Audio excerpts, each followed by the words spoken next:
2011ko Ferisa nausikoak eta urtero legez Elorrizo jai giroan murgilduko da irailaren 2tik irailaren 12 bitartean.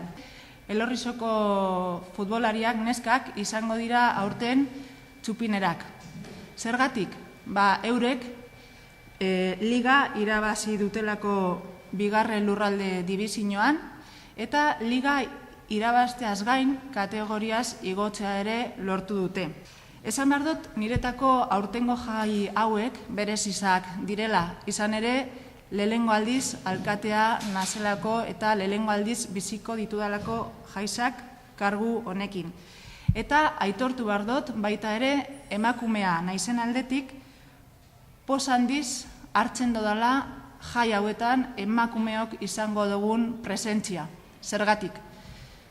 Alkatetza lehenengo aldiz emakume baten esku dagoelako. Baita ere, kartel lehiaketako partaiderik isa gehienak emakumeak izan direlako eta lehiaketako irabazlea emakumea ere dalako. Libe Bimenza gaur gurekin ezin dana egon, baina zorionak benetan kartel ikusten dozuen moduan kartel bikaina egin zuelako.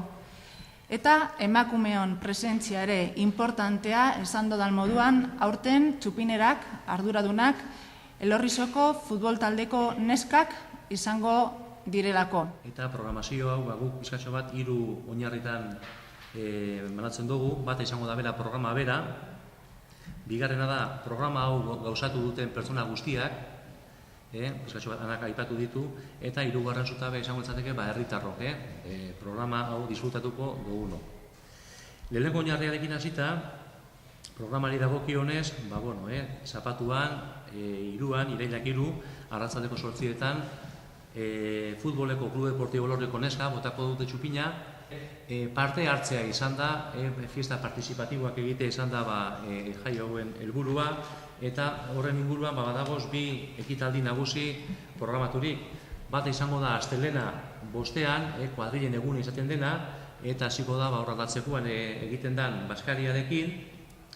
Ondoren, plazan taldeka, kuadrilaka egiten diran jolasak, eta gero egunari, nik hemen amaiera ipini dut, baina jarraipena emateko esango duke badagago plazan iragarrita badago diskofesta bat.